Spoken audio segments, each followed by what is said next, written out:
Well, hello everybody. Look where we're at. Beyond Amazing Spider-Man, the exhibition. And we're going to take a look at the history of Spider-Man. I like anything like this. And we're going to walk through and check it out. Now, I can tell you what it is right off the top of my head. It's video mapping. That's how they do a lot of these exhibitions now. And you can see over here, it tells you the history of Spider-Man. And it just so happens that that one's in Spanish. Okay. Let's see the video mapping. And let's see. Yeah, it's just fabric. And then you can see how the fabric has little comic book strips. And the whole thing is video mapping. You can see it right up there. And then right here, it's going to tell you the history of Spider-Man. And look at the cool gobos on the floor. But this is how a lot of people are doing exhibits now with video mapping. It would be really cool to do a museum of your own attraction. And you could do it all with video mapping, in fact. But they can see the first appearance of Spider-Man was 1962. And I know a lot about Spider-Man, and I may be wrong when I say something like this, but I think the first appearance of Spider-Man was in a Fantastic Four comic book, maybe? I'm pretty sure. I'm not positive. It says right there, Amazing Spider-Man was released to newsstands in 1962. But it's really cool. In 1967, his first animated series premiered. And look at this. It is very cool. Now, you know why I'm here filming this Spider-Man? Is because I actually built one of the only Spider-Man dark rides to ever exist. And it was in Niagara Falls. And if you go to my YouTube page, Blacklight Attractions, oh, look at that. Spider-Man makes a leap to live action in the Electric Company TV show. Now, I used to watch that. That was awesome. I used to always love it when Spider-Man would make his appearance. And then shortly thereafter, they had a Spider-Man TV show. You know, he had these big old things on his wrists, and he shot ropes out. But here we go. Let's move on. And you can see they have it in Spanish. And they have it in English.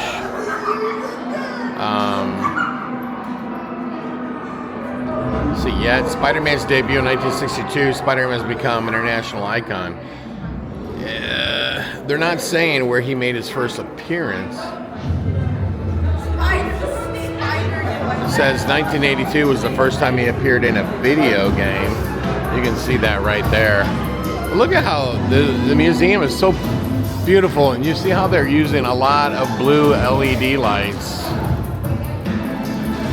Oh, and that's 1984 is when he got his first black costume. So anyway, as I was saying, I made a Spider-Man dark ride. It was in Niagara Falls, and it was a targeting dark ride. Now look at this. See the kids over there? They're posing with Spider-Man. I want to get a picture of that. Here we go. Hold on. Look at that. Hold on a second. Ow!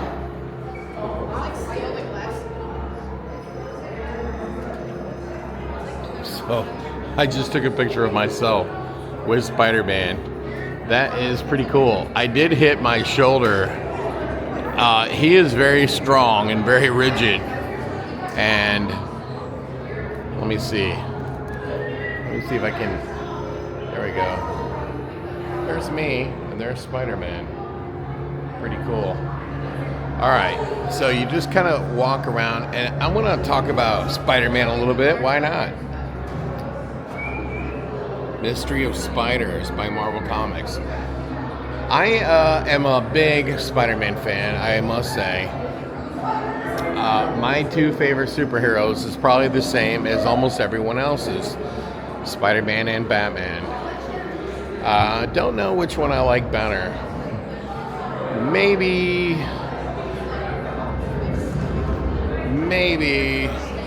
I like Batman better. But I like Batman and I like Spider-Man. I like them about the same. Really, I couldn't really pick. I mean, if I was forced to, I guess I would pick. But I don't want to pick because I love them both. And let's talk about, I did actually meet Stan Lee. He's the creator of Spider-Man. And then there's another guy that was involved named Jack Kirby. But Stan Lee is the creator of Spider-Man, the main creator. And he's the one who wrote the comics. He didn't draw the comics. I think that was this guy right here, Steve Ditko. And you can see some of the major villains here. You got Doc Ock, Kraven the Hunter, Green Goblin, Vulture, Sandman, and there you can see Daredevil there. And this, I think, is Puck, Incredible Hulk, X-Men characters. Now, I can tell you that my favorite Spider-Man super villain, I do love Mysterio. He's in my, I don't know if he's in my top 5. Maybe. I like Green Goblin number 1. Electro is number 2 for me. Electro. I also like Rhino. I like Scorpion. I wasn't a big fan of the Vulture until they came out with that movie. Obviously Dr. Octopus. But I'm going to tell you my theory on why Spider-Man is so popular. Number 1, his costume is really, really cool. Oh, and here we go. Here's the Scorpion. And you see his abilities: strength, agility, bludgeoning, mechanical, tail. There's the Scorpion. Now, the new Spider-Man movie that's about to come out is going to feature the Scorpion for the first time. And what do we have here? What is this? Spider-Man costume worn by Tom Holland. Now, I can tell you right now, from looking at this, Tom Holland is a very short guy. He is very short. Because that's like off the ground by a foot. And he's got to be no taller than 5'3", 5'4", maybe. Look at the costume. That looks really, really sick. It looks original to the original movie.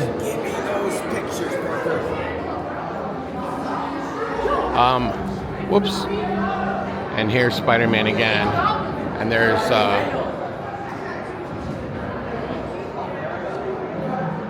more characters from the Marvel Universe.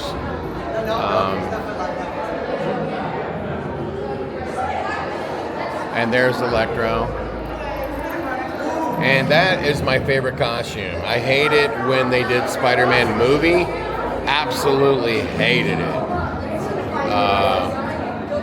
And you know what the funny thing is? I said the whole time they should have done Electro when if you don't want to do the yellow costume with the yellow bolts of lightning, and there's Lizard, then why not do, like when he's zapping electric, you've got that mask. And you know what the funny thing is? They ended up doing that in that movie where they brought all the characters in. And there is a lot of people in here, folks. Now, probably one of the worst movies ever was this one. And there's the Green Goblin costume from the reboot. It looks absolutely awful.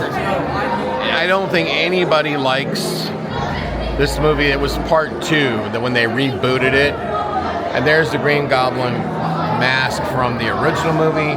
And then there's the Lizard, which I hated as well.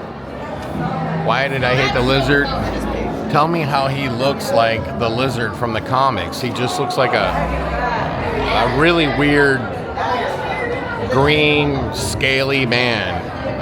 It just does not look good if you ask me. I'm gonna get a picture of this for my son. But this says, as seen in Spider-Man 2002. Look at that. It's pretty cool. Well, that's from Amazing Spider-Man 2. Yeah, that's Amazing Spider-Man 2. That was such a bad movie. And here are some of my favorite villains from the comics: Doc Ock, Electro, Green Goblin, Mysterio, Sandman, Vulture. When it comes to the movies, I thought Sandman and the Vulture were done perfectly. Green Goblin, even though he didn't look like the comic, the first one was good, the second one was terrible. Electro, they did a terrible job. Dr. Octopus, I mean, they nailed that. I think they should get Sam Raimi back. I didn't mind the Mysterio. I thought that was a good movie.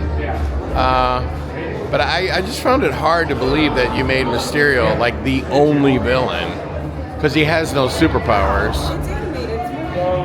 Now, what do we got over here? Lots and lots of comic books, toys. I can tell you, when I was a kid, the most popular toy was this one right here. That would have been a Mego, and that's not an original Mego, because the original Mego would be in a small box. And, I mean, I don't remember them being in a package like that, but maybe. But I know that I thought they came in a box, almost like a coffin. But yes, I had Spider-Man Mego. Who doesn't?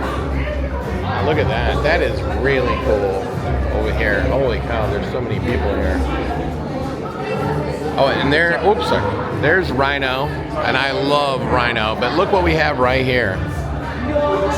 You have Dr. Octopus from the second movie, his goggles, and then there's one of the tentacles.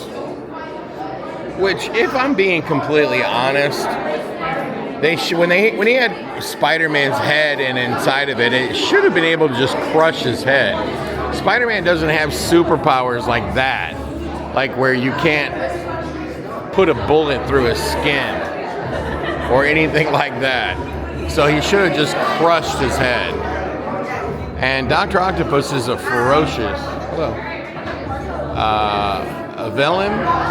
But again, in the movie, I didn't really get the fact that they were shooting him with bullets. Or like, I'll just say that like when Spider-Man hit him, he should have been unconscious. Just because he has the tentacles doesn't mean that he can't be punched in the face and knocked unconscious.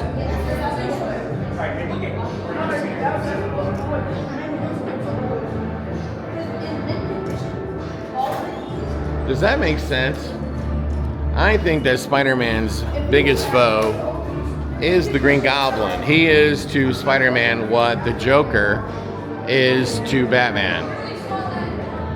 Now, I would argue that Spider-Man has better villains than Batman. And then there's Green Goblin right there. And then they have another hall. Let's go over and see it. I would argue that the reason why superheroes are popular is because of the villains. I mean, that's the bottom line. If you have good villains, then the superhero is popular. Think about Batman. The most famous villain of Marvel or DC, either one, is clearly the Joker. And when you think of villains that are superheroes that are minor superheroes, like say for example Aquaman, which I like Aquaman, by the way. But when you think about Aquaman, you know what? People don't know very many of his villains. They might know Black Mantis or Black Manta, but very few people know his villains. People don't know Wonder Woman's villains. I would say that people barely know Superman's villains. That's why he's not as popular, in my opinion, as Batman or Spider-Man. You go through Batman and Spider-Man's villains, and it's just a laundry list. Now here's part 2 right here. You can see right there.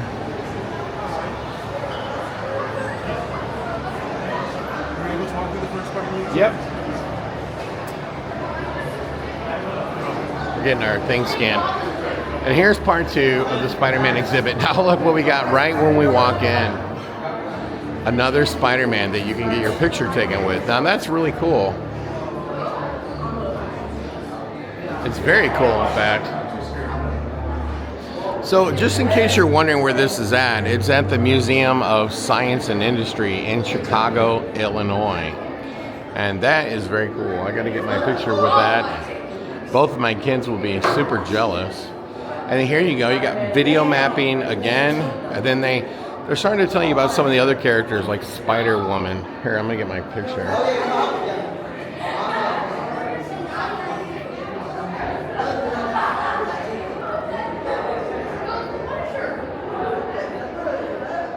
Whoops. There, just for the camera. There we go. Spider-Man. Sorry, I tilted that down. I'm not gonna probably edit this video. It just makes it go faster. There's a lot of characters in the Spider-Verse. And here's some of them right here. Silver Sable, Black Cat, Tombstone, Hobgoblin, who's a spin-off of the Green Goblin. And then if I wonder if they have the Sinister Six. Sony was supposed to make a movie of the Sinister Six. And if you're not aware, the black costume is basically when he got the symbiote on him. And it made him more powerful. And then eventually he got rid of it. And then he got attached to someone who wasn't as nice as him. And that became Venom. And it would have been Eddie Brock, I believe. And then look over here. Venom. Life-size bust of Venom. Look out for Venom. Here we go, look. More video mapping. Or is that just a TV screen? That might be a TV screen, who knows? 3 of them, in fact. And then you got the spider emblem down here. Oh, and by the way, that one character I forgot to mention over there was Doctor Strange. Spider-Man has crossed over with pretty much everybody. And one of probably his biggest foe of all time was a character named Carnage. And in the comics, which I have the comics, it was called Maximum Carnage. I used to collect Spider-Man comics, yes I did. In the comic Maximum Carnage. Oh, and there, look at that, Speak of the Devil. There's Maximum Carnage right there. Save for the Sega Genesis. Carnage is like 10 times worse than Venom, so Captain America, Black Cat, Spider-Man, Venom, I mean all of them teamed up to try to stop Carnage. And they still weren't able to beat him. And then he also, in the comics, had several other villains like working with him. Look at that, Maximum Carnage, isn't that crazy? And then what do we have here? This is the Spider-Man costume worn by Tom Holland for Far From Home. Spider-Man as like in a black suit. And then here are some, I don't even know what it is. It says for the next Tony Stark. I guess those are the glasses used in the movie, maybe? Let's see. And you know, you can do the same thing with all of these. Now, I'll tell you what this is, because I know what this is. When we did the Spider-Man Dark Ride, which you can find on Blacklight Attractions' YouTube page, the license that they got was for the ultimate versions. They really didn't last long, but that's the ultimate Green Goblin. So they did a new version of Spider-Man, of the villains. It was called the Ultimate. And look at this. I guess that's to make it look like you're above the city, maybe. And then here is like something maybe from the Gwen Stacy, a spider, ghost spider. And then here you got more characters. And it's basically just a museum exhibit where you walk around and you just kind of read. And anytime I do a video, oh, this is Spider Friends. That's what that is right there. And they're just showing you, oh, this, I had this comic book. Holy moly. They just showed the pig version of Spider-Man. I'm trying to remember what his name was because I don't remember. But they just showed him. It was like a pig version of Spider-Man. And there's the doppelganger. Very, very cool. Yeah, I remember that now. Oh, here he is. Thank you for coming. Yes, they did like a Porky Spider-Man. And then over here it looks like you can color and draw. And that's Spidey Amazing Friends. How do I know that? Because we also built a Spider and Friends funhouse. So I'm very well aware of everything Spider-Man. And here's some hats. Here's a book. What is this book about?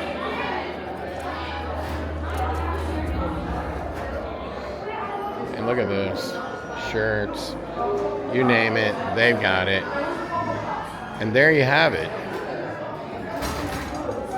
Well, folks, that's the Spider-Man exhibit. As being a huge Spider-Man fan, I had to come over and check this out because I love Spider-Man. Okay, who doesn't love Spider-Man? And I'm looking forward to the new movie. I think the villain's going to be Chameleon. That's a character that can change what he looks like. He blends in. And it's going to have Scorpion and who knows. But that's it from here in Chicago. We just walked through the Spider-Man exhibit here at the Museum of Science and Industry here in Chicago. Make sure you like and subscribe. And we're going to do another video on the museum itself. So long, Spider Friends.